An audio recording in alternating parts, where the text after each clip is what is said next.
คนเดียวแม่นบ่เอาใครได้จงคิดเห็นใจคอยข้ามแลนมานอนคอยคิดอยากพอแต่ผัวเก่าเงาในสวงความตายแจ่มใสทิม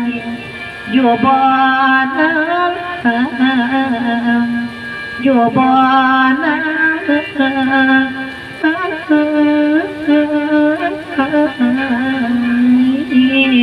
พี่จานสับตะโกนฉันมันสื่อพันแท้กรรมของนางมาถึงกับเราตายหนีบานจานผู้มันเป็นหัวนางไตชาติก่อนร้อนมาเกิดชาติดีจันทจรนองพวงบ่ลืมได้ยินข่าวว่าพี่จานบันว่าสิไปบวชอยู่วัดโพชุ่มพัฒนารามทั้งสูงเสาว่าสันว่าจังนั้นก็แล้วแต่ก่อนพี่จานสิไปบวชเพิ่นเตรียมสิบวชแล้วห่มขาวมุงขาวจันทจรต้องไปตามหาพี่จานมันให้เล่าซื้อค้าบ่ให้เล่าบวชจากนั้นจันทจรก็สินำไปเบิ่งสะกอนว่าเราอยู่วัดที่นี่บ่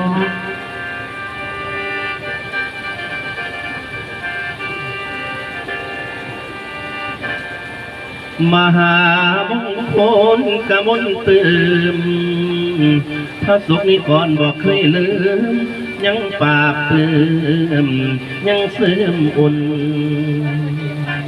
พระพรทรงดีพอสุนแสงพิรุณเสส่องฟ้าอาวาล้อมกล่อมใสจุดธูปเทียนดอกไม้บูชา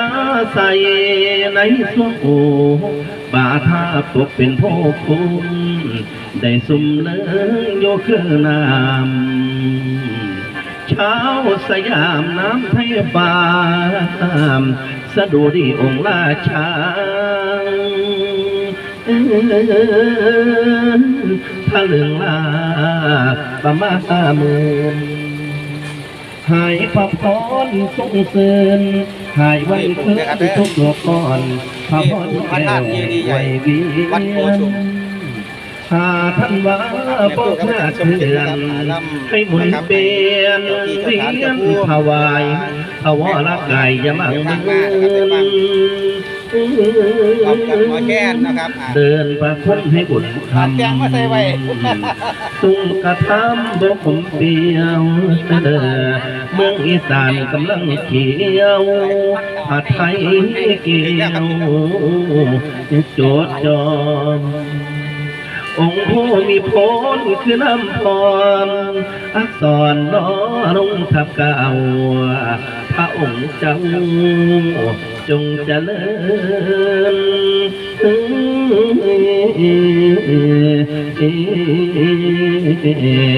นี่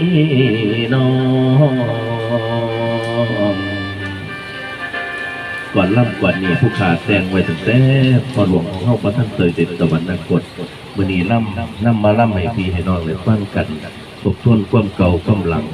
เดี๋ยวนี้มานั่งสวดมนต์โยมมะม่วงเนี่ยอากาศจะเย็นดีมีบกม่วงหน่วยหนึ่งตกลงมาอย่างมันถือหัวได้ยินข่าวว่าพี่จานอยู่วัดโพชุ่มนี่แหละเพิ่นกำลังสร้างมหาเจดีย์อยู่เพราะว่าพี่จานบ่ยืนอยู่เทิงเบื้องไปเบื้องมากับพ่อแม่เอาอยู่ห่มห่วงสงสัยไปพี่จานละเฮ็ดกอซอยนั่น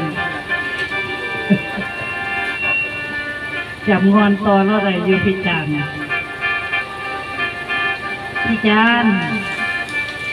จำพระแม่นเลยบ่พี่จานว่าได้เลยเมียผู้ขา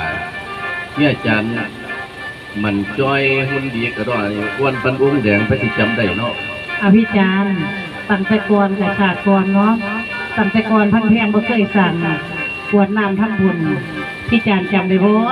ที่พันแพงเคยด่าพี่จานย่ำไปวัดไปว่านั่นน่ะ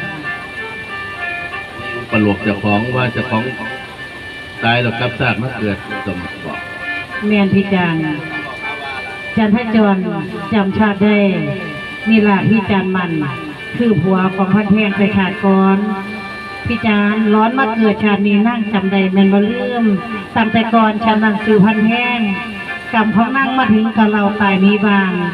จานคู่มันเป็นผัวนั่งแต่ชาติก่อนร้อนมาเกิดชาตินี้ที่จะไม่กระจำพี่จานได้ที่เก่านั่นแหละพี่จานว่าต้องบวชบอกว่าต้องบวชดอกซื้อมาเอากันโดด ปฏิบัติแล้วมันมักมีม่านอยู่สิละแต่ว่าจำศาสตร์ใดเอาแต่ว่าพันแพ่งกับศาสตร์มาเกิดบักแต่ตัวนั้นหน้าผู้ใดนั่น หน้าไม่ใช่สี สร้างว่าแล้วก็ผมมองส่วนแล้วผู้ใดตกปีนั่น ไอ้จานมันนั่นละจำได้เมื่ออะไรจานจำได้ว่าตุ้มขี่แม่วันอยู่มหันลา อ่ะเอาบอกหาว่าอะไร ว่าได้หาเบาแม่นควบจริงพี่จานสิบ่เสีย เล็กๆหน่อยมหากรรมมารวมผู้ใหญ่อายุปีแล้วจะท้องนั่น ตกมาปีนี้ได้17พี่จานได้จักปีแล้วว่าแม่น70แล้วบ่ จิตแล้วนะกะเหี่ยวท้องกะย่านแล้ว อ่านแม่นอีหลีแม่นอีหลี70อีหลีเห็นว่าท่านแพงจำได้เมื่อตัวอย่างจำฮอดอายุพี่จานได้งวดนี้70ตะว่าจานทจร17 คันว่าจำศาสตร์ใดเอาสักสิซะเจ้าตายไปเนี่ยเจ้าเป็นอย่างนี้ตกนรกก็เป็นสวรรค์บ่บุญกุศลก็เฮ็ดไปให้เจ้าได้รับบ่ร้องสาธยายบ่เป็นดูเกิดจังสิเชื่อ ฟังเด้อพี่จานจานทจรสิเว้าสู่ฟังมองไปเห็นหน้าพวกของหาเศษขาดโบมาเป็นสาวอ่อนคนบ่าวพี่ชายแก่แล้วนั่งเนื้อไก่เสียยังนางทันไปพนุมไว้ใช่เอ่ยใช่จำนองได้บ่หรือพี่บ่คิดพอว่านั่งน้องแม่นผู้ใดแต่นั่งตายจากอายความสบายหน่อยนึงบ่มีแถวโยมพระบานเอาสุขของพ่อน้องเป็นแก่ลมคงนรกคงเป็นไฟคุมกายจังใส่เปียเอิงลงหัวน้ำหอนกาแข่งแก่ลงเป็นพ่อบุญของอายทำบุญได้เผยแผ่ผู้ที่สายานามถึงเท่าหอดนีนะจังในมุมที่อายมาเกิดเป็นมนุษย์แสนดีจันทจรคิดห่วงพานิ่งน้ำอายจังในกายผู้เขาผ่านพวกเขาตันเอ้ยหลอดปากบงที่เอ้ยย้อนว่าคิดหอดอายท่านพวกเขาเก่าอีนะเอ้ยพี่จาน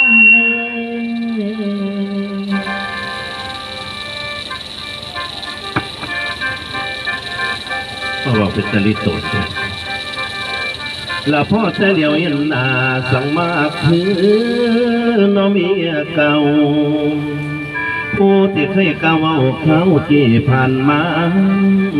น้อยนาดลามีน้ำว่าจันทจรตะอ่อนเสียงนั่งจ่า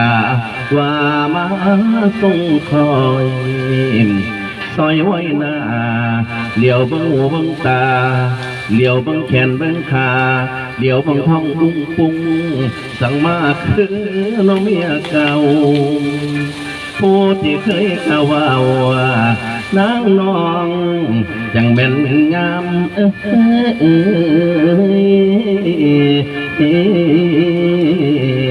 นี่น้องเอาเจ้าออกมาเนี่ยเป็นเสื้อเราละมาเจ้าทุกเจ้าลำบากตายกับชาติมาเกิดเป็นจันทจรแต่ว่าที่จริงแล้วเมียข่อยตั้งแต่กี้หุ่นงามห่มบางห้างน้อยแต่ว่าเมืองตอนนี้มันองแดงกับบ่ซ้ำแต่ว่าเหลือผู้งามคือเก่าว่าสิผ้าเมื่อบ้าน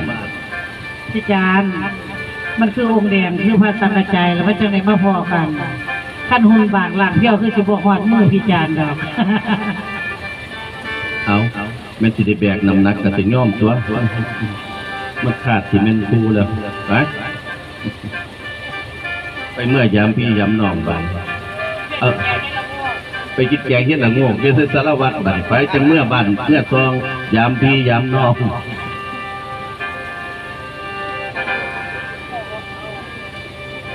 พ่อหอมปากหอมคอคำมื้อนี้แม่ครูข้าพเจ้าสุจิตบัวทองพร้อมกับทีมงานนะคะสิเป็นแตงโมพารวย ยิ้มแล้วรวยน้องไอซ์พารวยเกียรติแก่ใช่แล้วรวยนะคะมามื้อนี้ค่ะให้ว่าทายถอดสุดนะคะให้FCเพิ่นเบิ่งบรรยากาศมื้อนี้ได้มากเพิ่นเทท่านยอดมหาเจดีย์นะคะท่านผู้ละสูง26 เมตรหรือว่าฮอด30พุ่นละค่ะอันนี้เทพปูนแต่นั่งฉลองนะพี่น้องส่วนพระธาตุที่แล้วเนี่ย ก็พระธาตุเจดีย์เนาะซ้ำได้7 มื้อ 7 คืนยังบ่ได้ เจ็ดคืนเพิ่นว่าค่ะฉลองศิลปินทุกท่านที่เบิ่งรายการนี้ก็เตรียมตัวเด้อองค์พระธาตุพ่อชุ่มแล้วสำเร็จย่ำไหนสินำมาฉลองซอยเดี๋ยวสิบอกเอาคาดที่มันกูจะหน่อยก่อนสิ